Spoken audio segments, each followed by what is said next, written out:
dan saudara-saudara yang saya kasih dalam Tuhan Yesus, dalam rangka menyambut Natal 2020, saya ingin sekali memberikan renungan yang bisa menjadi acuan atau fondasi atau landasan untuk kita menghadapi Natal 2020 adalah Natal yang paling berat barangkali bagi Anda semuanya. Karena di Natal tahun ini kita harus berjumpa dengan pandemi COVID-19 yang telah mendatangkan banyak kesulitan bagi kita semuanya, saudara. Saya menyadari ada di antara saudara yang mungkin sedang menatap ke depan, merenung Natal tahun ini akan menjadi sangat berbeda. Kita tidak memiliki semua fasilitas yang seharusnya kita miliki seperti tahun yang lalu.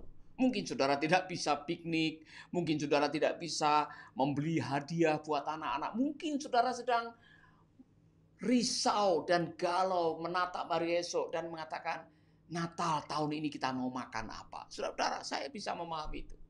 Ada di antara saudara-saudara yang mungkin sudah mulai stres memikirkan, Natal tahun ini akan sangat berbeda daripada Natal tahun-tahun yang lalu. Saudara-saudara, lepas dari semua pergumulan kita, lepas dari semua tantangan yang kita hadapi, saya hanya mau mengatakan, kehadiran Kristus ke dalam dunia adalah wujud perhatian Allah untuk umat manusia yang sedang menghadapi masalah. Jadi, apakah ada pandemik atau tidak ada pandemik, apakah ada masalah atau tidak ada masalah, apakah kita menghadapi pergumulan atau tidak, kita semua akan tetap merasakan kasih Natal. Amin. Itulah sebabnya saudara-saudara, saya mau mengajak Anda merenungkan betapa besarnya memiliki pemahaman tentang kasih karunia Allah. Karena apa? Natal adalah wujud daripada kasih karunia Allah. Di dalam bulan Natal inilah seharusnya kita mengingat kembali fokus kita arahkan kepada apa yang Allah telah lakukan kepada kita, bukan apa yang telah kita lakukan kepada Allah. Nah, lebih dahulu mari kita akan belajar apa itu kasih karunia. Kasih karunia adalah wujud perhatian, kasih tanpa memandang rupa, tanpa memandang harta, tanpa syarat yang diberikan Allah kepada manusia. Kasih yang diberikan tanpa kita harus melakukan apa-apa. Kita hanya cukup percaya kepada anaknya yang tunggal yang diberikan sebagai wujud perhatian surga kepada dunia. Karena begitu besar kasih Allah akan dunia ini, sehingga ia telah mengaruniakan anaknya yang tunggal, supaya barang siapa yang percaya kepadanya tidak binasa, melainkan beroleh hidup yang kekal. Jadi saudara-saudara, setiap kali memasuki bulan Natal, selain menghias rumah dengan pohon Natal, menyiapkan lampu-lampu Natal di pintu gerbang barangkali atau di sekitar rumah saudara, mulai memikirkan acara apa yang akan kita lakukan di liburan Natal, jangan lupa yang penting di sini adalah kasih karunia Allah yang berlaku dalam kehidupan kita, saudara-saudara. Natal adalah wujud kasih yang tidak terbatas yang Tuhan berikan dalam kehidupan kita. Amin. Karena Allah tahu bahwa tanpa kasih karunia Allah tidak mungkin kita akan mendekat kepada Allah. Tanpa kasih karunia Allah tidak mungkin kita diampuni dosa-dosa kita. Tanpa kasih karunia Allah tidak mungkin kita menerima keselamatan. Tanpa kasih karunia Allah tidak mungkin kita tabah menghadapi segala kenyataan. Tanpa kasih karunia Allah mungkin hari ini saudara sudah ada di kuburan. Tanpa kasih karunia Allah mungkin saudara tidak bisa senyum dan bahagia pada hari ini. Saudara-saudara, itulah sebabnya di bulan Natal ini saya ingin mengajak Anda semuanya berfokus kembali kepada kasih karunia Allah, kasih tanpa syarat, kasih tanpa batas, kasih yang diberikan dengan cuma-cuma. Itulah sebabnya namanya karunia. Apa dampaknya ketika kita bisa merasakan kasih karunia di dalam kehidupan kita? Dampaknya adalah damai sejahtera yang melampaui segala akal akan memerintah hidup kita. Hubungannya seperti apa? Hubungannya begini.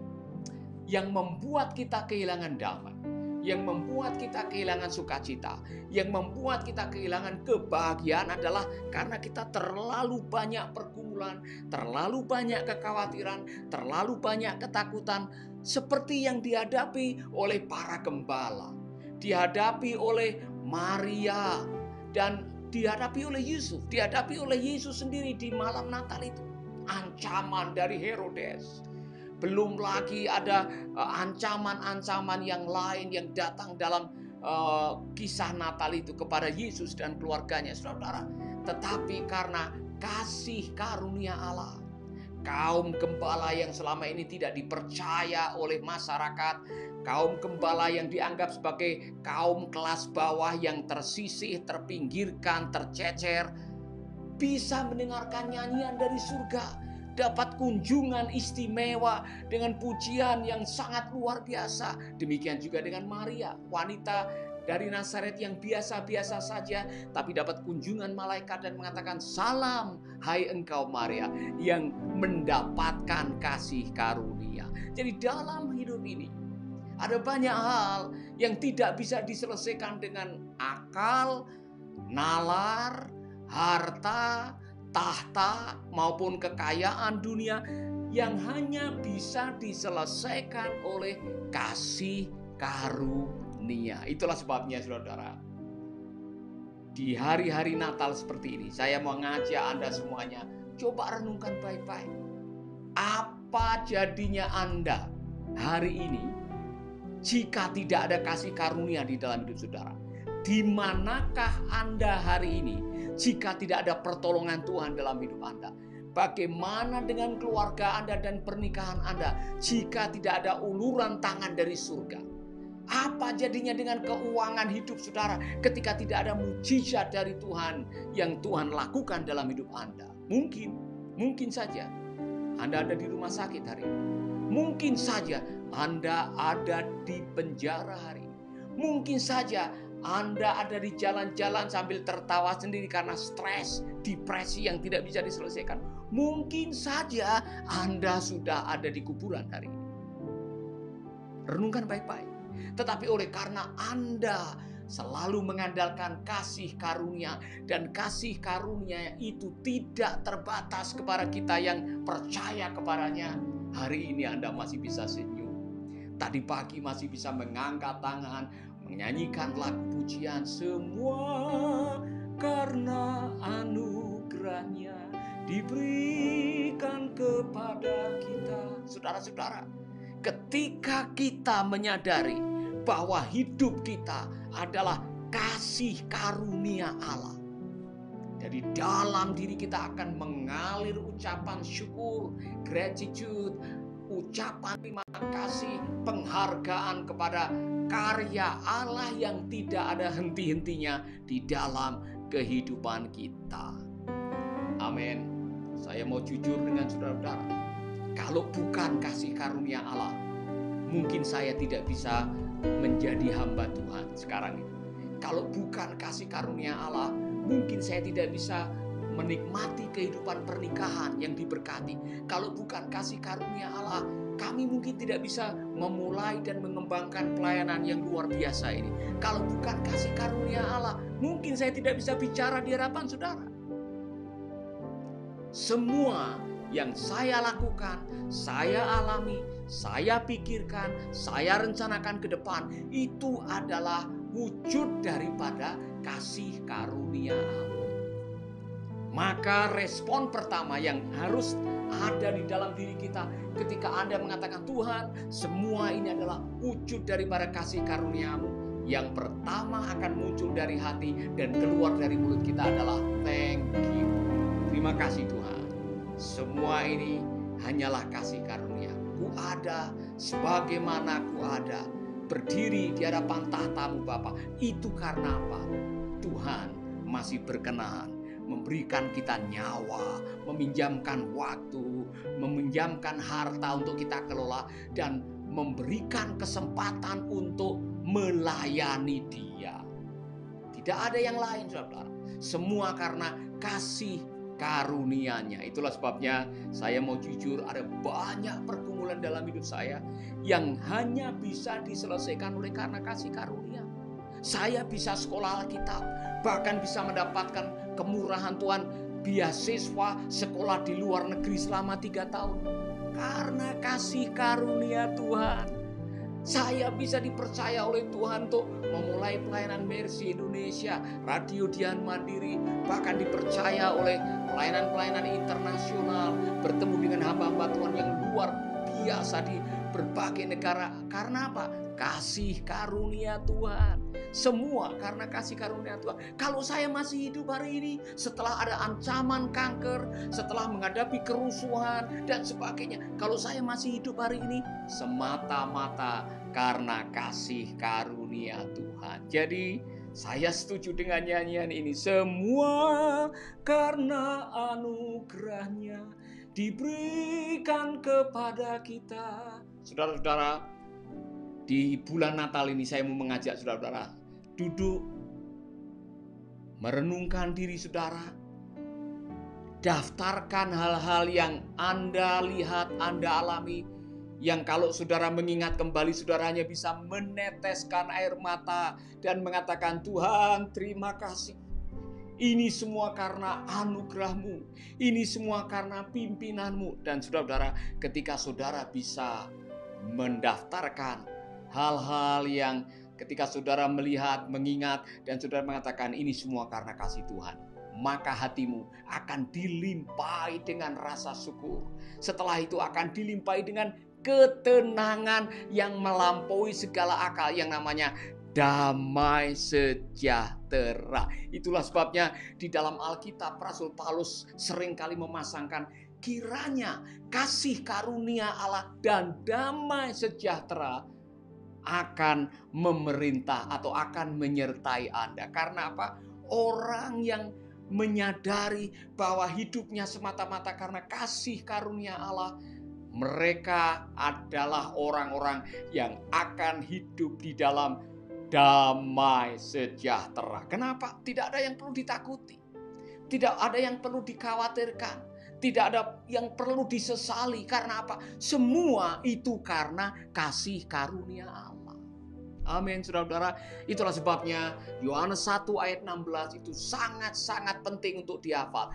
Dari kepenuhan Kristus, kita berhak menerima kasih karunia demi kasih karunia demi kasih karunia. Haleluya. Amin. Saudara-saudara, saya rindu di bulan Natal ini saudara bisa mengatakan, Tuhan limpahi aku dengan kasih karunia. Dan cara yang terbaik untuk mendapatkan kasih karunia ilahi adalah percayalah kepada bayi Natal itu yang adalah Kristus yang menjadi simbol kasih karunia. Allah yang telah menjelma menjadi manusia datang ke dalam dunia untuk menyelamatkan kita supaya kita dipulihkan hubungannya dan bisa menikmati kemuliaan ilahi di surga. Itu karena kasih karunia. Dan saudara mungkin mengatakan, Pak, saya perlu kasih karunia itu. Taruh tanganmu di dada, berdoa dengan saya. Bapa kami di dalam surga, kami mengucap syukur karena kasih karunia-Mu, sehingga hari ini kami boleh mengingat dan merasakan kembali betapa besar kuasa kasih karunia-Mu, Bapa. Limpahi hidupku di dalam kasih karunia-Mu, sehingga ada banyak hal yang secara kekuatan manusia, nalar manusia kami tidak bisa selesaikan. Kasih karunia-Mu akan menyelesaikannya. Terima kasih Bapa. Di dalam nama Yesus kami berdoa. Amin. Selamat menyambut Natal. Dan jangan lupa renungan yang berikutnya. Renungan menyambut Natal dari Making Life Better.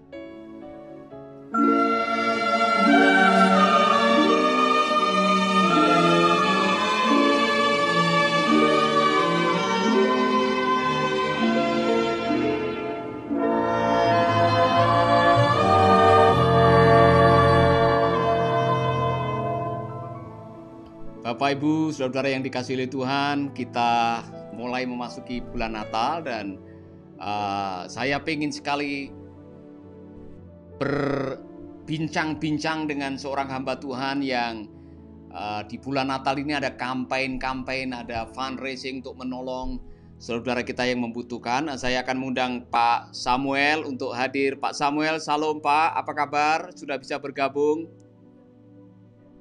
Ya, salam Pak. Ya, Pak Samuel sebagai pimpinan proyek untuk Mercy Peduli saat ini ada beberapa kampanye dalam rangka Natal ini. Mungkin bisa disampaikan kepada sahabat-sahabat kita, Pak. Ada kampanye apa kali ini, Pak? Ya, puji Tuhan kita boleh masuki bulan Natal ini dan Mercy Indonesia telah melakukan banyak hal, terutama kita sudah baru saja menyalurkan paket sembako untuk hamba Tuhan, hampir 2.000 hamba Tuhan. Ya, dan itu sudah berjalan dengan baik, dengan sampai di seluruh hampir saat ini masih berlangsung pembagian paket sembako ya di daerah di Sumba, di Banyuwangi, di Papua, di Ambon, ya, dan masih banyak tempat-tempat yang lain yang kita sudah berbagi paket sembako. Dan kali ini Mercy Indonesia membuat program campaign secara khusus untuk menolong juga hamba Tuhan di bulan Natal ini, Pastor Paulus. Jadi kita ingin menolong hamba-hamba Tuhan yang mungkin lagi bergumul tentang apa yang akan dilakukan di Natal ini. Secara khusus beberapa hamba Tuhan yang kita wawancara, ya, ada Pak Yohanes yang di Pangkalan Bun, ya, bergumul tentang sepatu, Pak Paulus, ya, bergumul tentang sepatu. Katanya sepatu saya ini sudah 2 tahun tidak pernah ganti, katanya gitu. Woi, kasihan sekali ya. Pingin beli, ya. Pingin beli sepatu tapi mikir lagi gitu kan, bagaimana ini gitu, dan kondisi yang saat ini gereja harus di rumah, mohon maaf, katanya ya gereja kan bergantung juga dengan persembahan, ya, mau beli sepatu mikir, katanya Pak, ya. Wow. Dan juga ya biasa di Natal. Jadi hanya masalah sepatu aja mereka harus bergumul ya Pak ya? Iya Pak, mau beli sepatu pikir Pak, mau beli sepatu atau mau makan gitu. Ada hamba Tuhan juga di Soe, Pak Melkisedek, ya, juga punya ada 15 anak di rumahnya, Pak Paulus, ya. Jadi saya tanya beliau, bagaimana Pak Natal ini? Ya kami tetap merayakan Natal, tetap bersukacita dengan Natal. Ya bagaimana persiapan? Ya kita apa adanya aja, Pak Samuel kata gitu.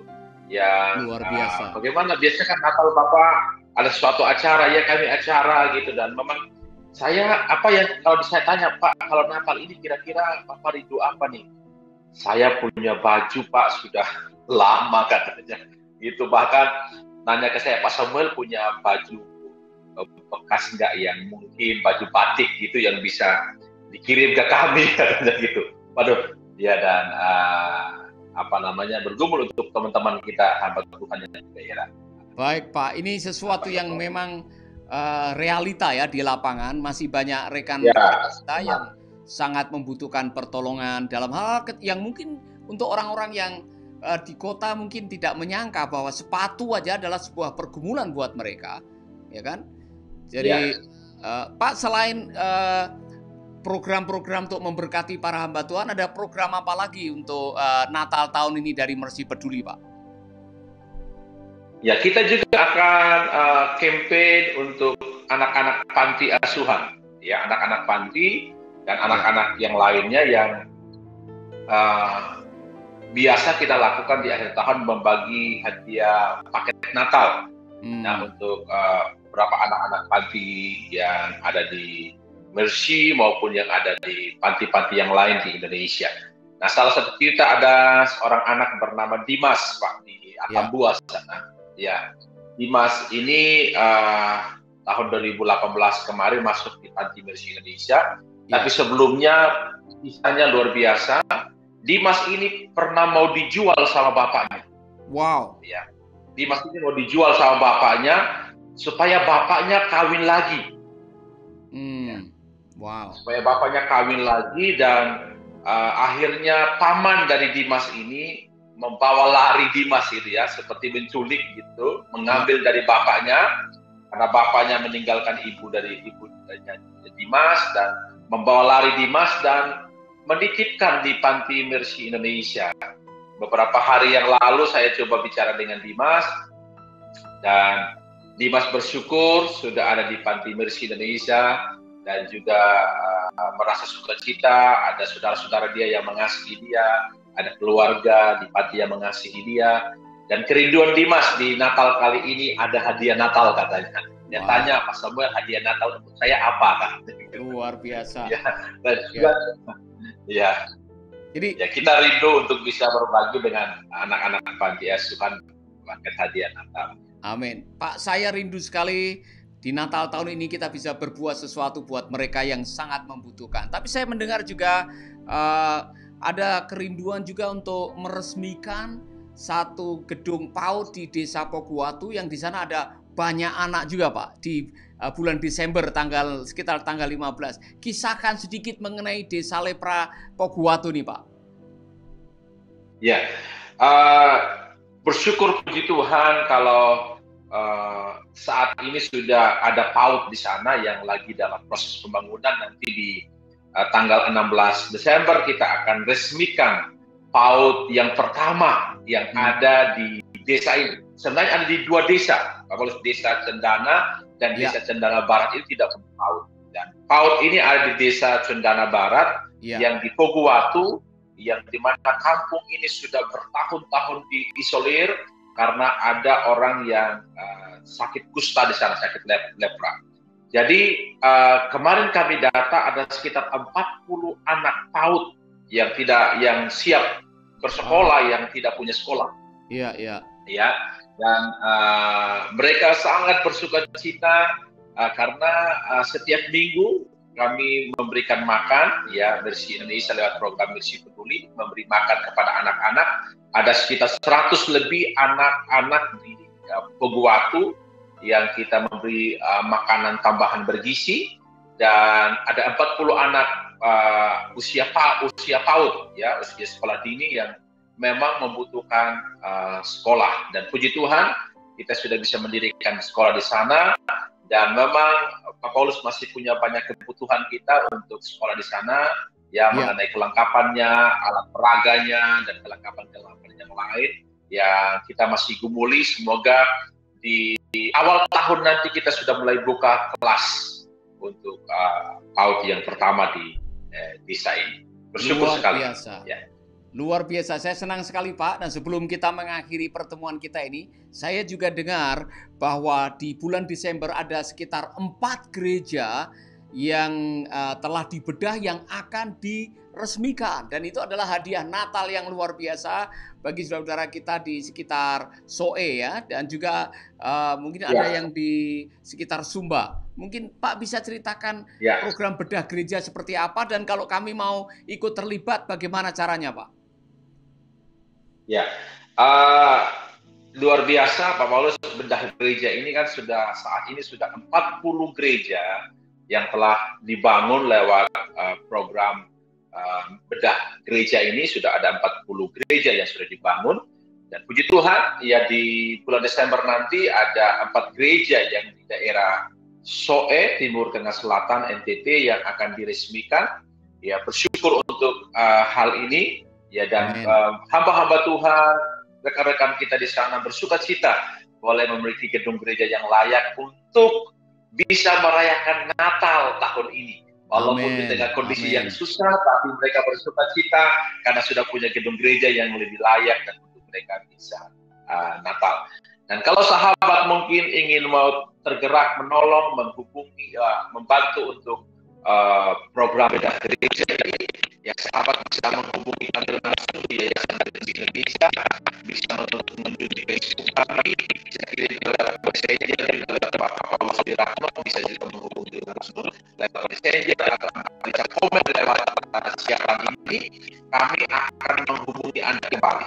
Ya, jadi kalau ada yang punya tergerak untuk menolong, bisa memberikan komentar di video ini, dan kami akan menghubungi sahabat kembali yang bagi sahabat yang tergerak untuk menolong. Ya, kira-kira begitu, Pak Paulus. Terima kasih buat infonya Pak Samuel, dan saya berdoa agar Natal tahun ini ada banyak kebaikan yang bisa kita bagikan untuk saudara-saudara kita. Terima kasih sudah bergabung. Tuhan berkati Bapak. Amin. Saudara-saudara, itulah salah satu sahabat saya dan juga staf di Yayasan Mercy Indonesia yang menangani Mercy Peduli. Saat ini ada bedah gereja, ada memberkati anak-anak dengan gizi tambahan, bahkan ada warung makan gratis di Jalan Antasuro. Saudara-saudara ya, yang ada di Bali, itu khususnya yang di Denpasar. Kalau memang saudara sedang dalam keadaan memang tidak punya apa-apa di rumah dan saudara barangkali tidak bisa makan hari ini, datang saja, tidak perlu bawa kupon dan sebagainya, datang saja di Jalan Antasuro nomor 20X di sebelah kanan, saudara.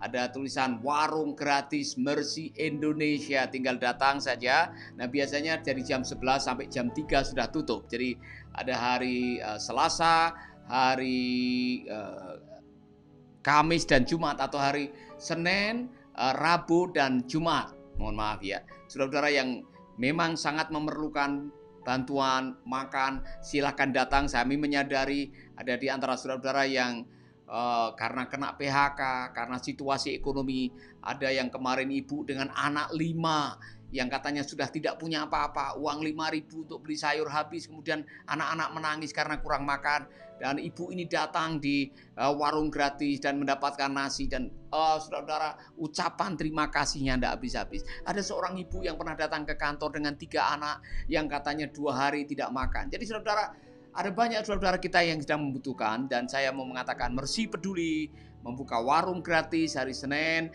hari Rabu, hari Jumat. Saudara bisa datang jam 11 sampai jam 3 di Antasuro nomor 20X. Ya, ada ruko di situ dan ada tulisannya warung gratis. Saudara tinggal datang dan apa adanya, makanan ala kadarnya yang bisa saudara nikmati, bisa menjadi berkat bagi Anda semuanya. Dan saya mau berterima kasih kepada banyak saudara-saudara yang melihat lewat Facebook, lewat website, lewat Kitabisa, lewat Instagram, yang sudah mendonasikan berkatnya untuk memberkati pelayanan kami. Ada seorang ibu yang memberkati dengan jumlah yang sangat besar, dan saya kagum dan saya mau mengucapkan terima kasih.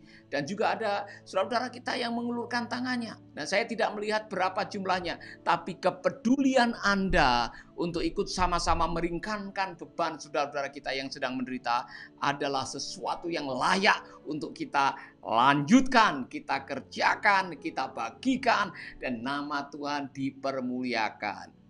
Christmas is a season of giving. Saudara-saudara, Natal adalah musim memberi. Maka ketika saudara bisa berbagi, bisa memberi berapapun, apapun yang saudara bisa bagikan untuk saudara-saudara kita yang sedang membutuhkan, saudara sedang menjadi berkat buat mereka.